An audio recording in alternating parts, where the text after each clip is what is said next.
2. Every month, there are 2 things we can count on from Cole Watson. The first is a spotlight on some of the best upcoming hidden gem games, and the second is an existential, introspective musing thinly veiled as a space adventure. Check it out. Hey GameStop, so we have a new traveling companion whose actual name is Death McMurderson, and he brought us to one of the franchise locations of the Cantina from A New Hope. Yeah, I've got a strong case of imposter syndrome. I can see why. This is a real who's who with the sci-fi genre. I mean, look, you got Rick Deckard, Faye Valentine, a bunch of the Scientology aliens from Battlefield Earth, and is that Jared Leto? Oh yeah, he's here all the time. Let me guess, he's method acting for an upcoming role as a giant dork? Thank you for that. So while we wait for the elusive fugitive that we were brought here to meet, Bonnie, Sean, and I are gonna run down this month's hidden gems. Don't look now, but Billy D. Williams just walked in. Don't you mean Lando Calrissian? No, I mean Billy D. Williams. Ooh, I'm gonna see if he'll sign my replica Colt 45. First up to bat this month is Overcooked 2, Ghost Town Games' follow-up to the 2016 indie hit that got 3 to 5 star praise from game critics and Yelp reviewers alike. Overcooked is a frantic cooperative multiplayer game in which you and up to 3 friends don the smeared smocks of short-order cooks in a kitchen environment that should not functionally exist. Tensions are high, tons of cross-contamination, there's usually a dog in there. Seriously, Gordon Ramsay would absolutely have an aneurysm. Thankfully, accurate food preparation does not a great game make, as this thing is just plain fun. Whether you're an experienced chef, or you habitually crouch in front of your fridge and eat raw deli meat at 2 a.m., and I'll let you guess which camp I fall into on that one.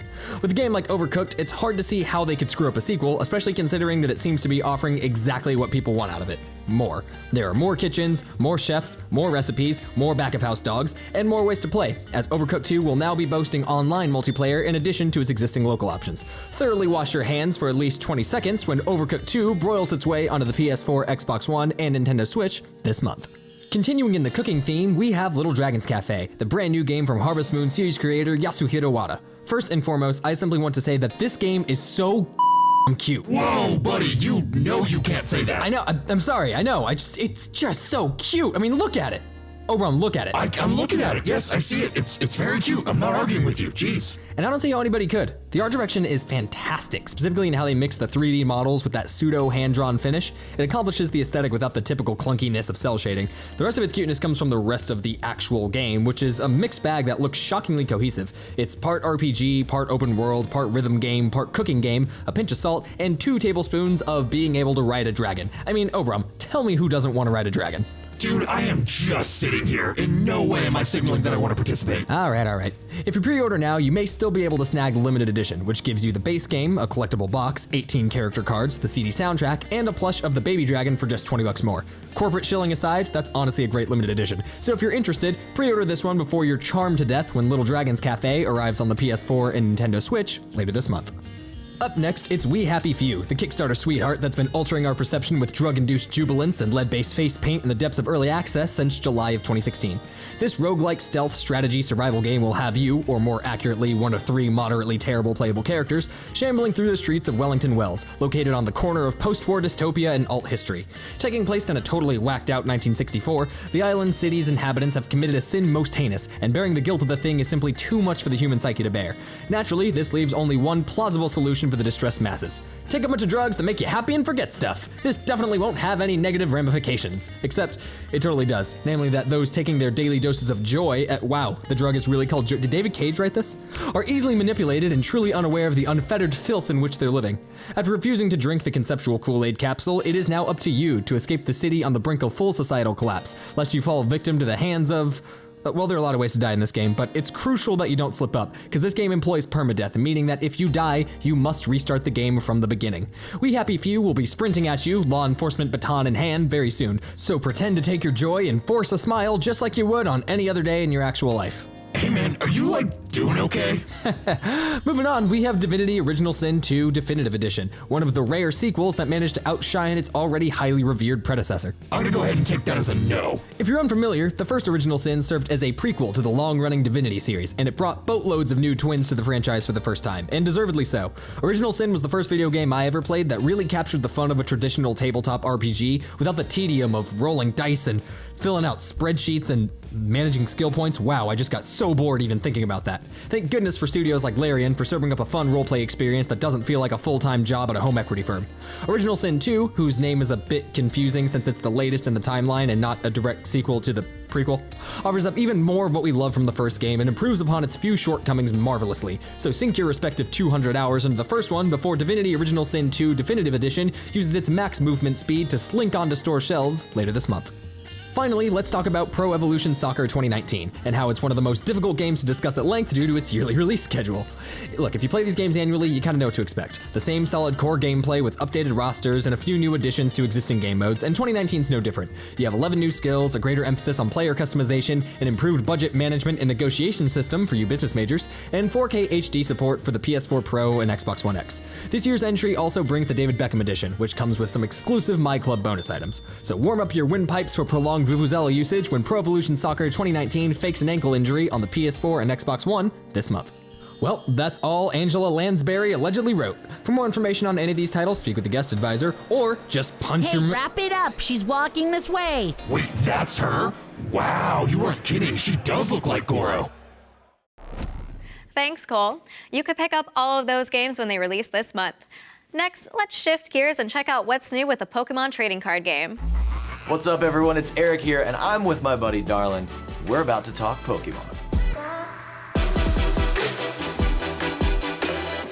As I mentioned, we're talking Pokemon today, and I've got Darlin here. And there's a good reason she's here, because even though I'm familiar with Pokemon, you're like the Pokemon fanatic in my life. Like, you're the person I know that loves Pokemon more than anybody else. Like, so much so that your Twitch handle is Pika Lynn. It's like your name and Pikachu together. Yeah, you could say my love for the fandom is a little high. A little high. A little. I wouldn't say that. I would say it's extremely high. All right, so let's talk about some new products that are available here for Pokemon trading card game, TCG trading card game. I think I was saying TCG earlier, and for people that don't know, which most people probably do, trading card game. Yes. So first up, we've got the Forces of Nature GX Premium Collection. This is available now. This hit stores last month.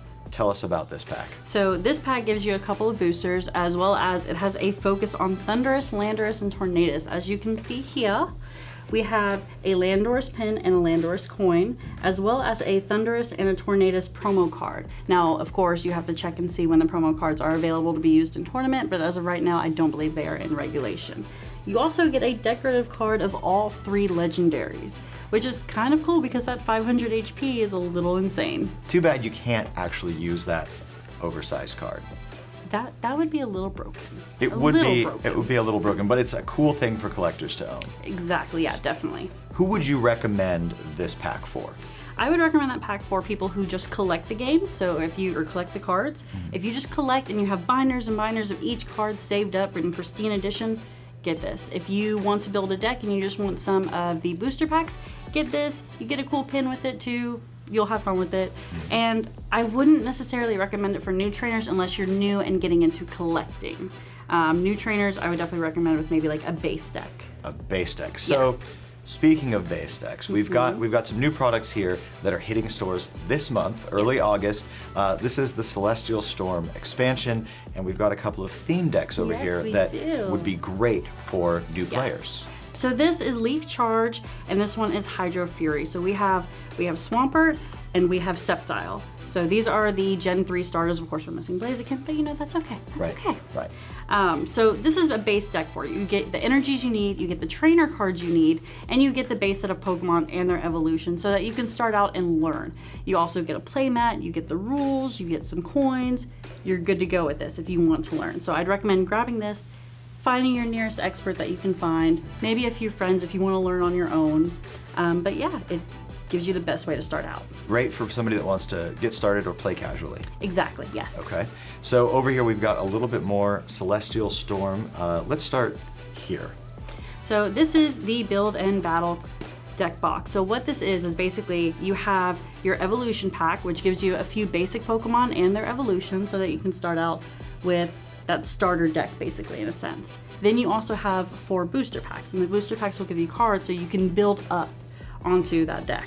and try to make it a little bit stronger, make it a little bit more competitive if you want to. Okay. Now, speaking of adding boosters to your deck to build it out, you can buy the individual packs here as well. You can buy the individual packs, which is where most of my money goes when I'm collecting. So I get that. So these are the best ways. If you're a collector, pick up a few of these, open them up, fill up your binders, you're good to go. Or if you just want to look for those special GX cards that you just haven't quite gotten yet and you can't find anyone to trade with you, pick a few of these up, test your luck, and there you go. And how many cards do you get in each booster pack? You get 10. You get 10 cards. Yes, as well as a code for the TCG online to get another booster pack I was online. just going to ask exactly know. that.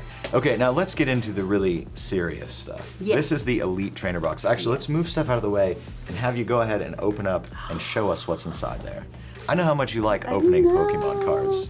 It's my favorite thing. It's like Christmas all over again. And it's not Christmas in July, it's Christmas in August. But Christmas I mean, that in counts. So of course, you have your booklet. It's gonna be your player's guide. So you can use this if you want to get the Elite Trainer deck as a new player, or if you're gifted the Elite Trainer deck as a new player, you can still read, learn, follow the rules a little bit better, and you'll have all that information. All right. But now we're gonna open this. Okay, and then, So we've got we've the got a dice. dice that are used for like damage counters. You have your TCG online code. So you've got this to go ahead and try to get your more decks online. And then we're gonna take this up. It looks like you've got your poison and confused counters as well as your GX marker for all those new GX cards. These are your sleeves that you can use, and so it's got, of course, the design from Celestial Storm.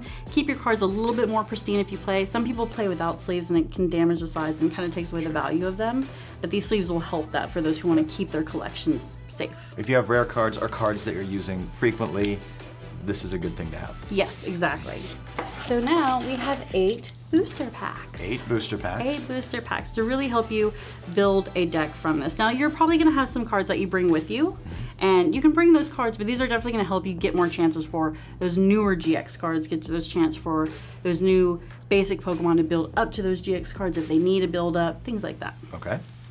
And then of course you have your energy cards. So the Elite Trainer box, for those, what this box doesn't offer is that it gives you a whole set of energy cards to help you out so that you have that build up to it. Okay. Because you are going to need energies, you're going to need multiple types of energies, and sometimes in the booster packs you only get one. That's a lot of booster packs to have to get to make sure you get enough of the same energy that you need. Sure.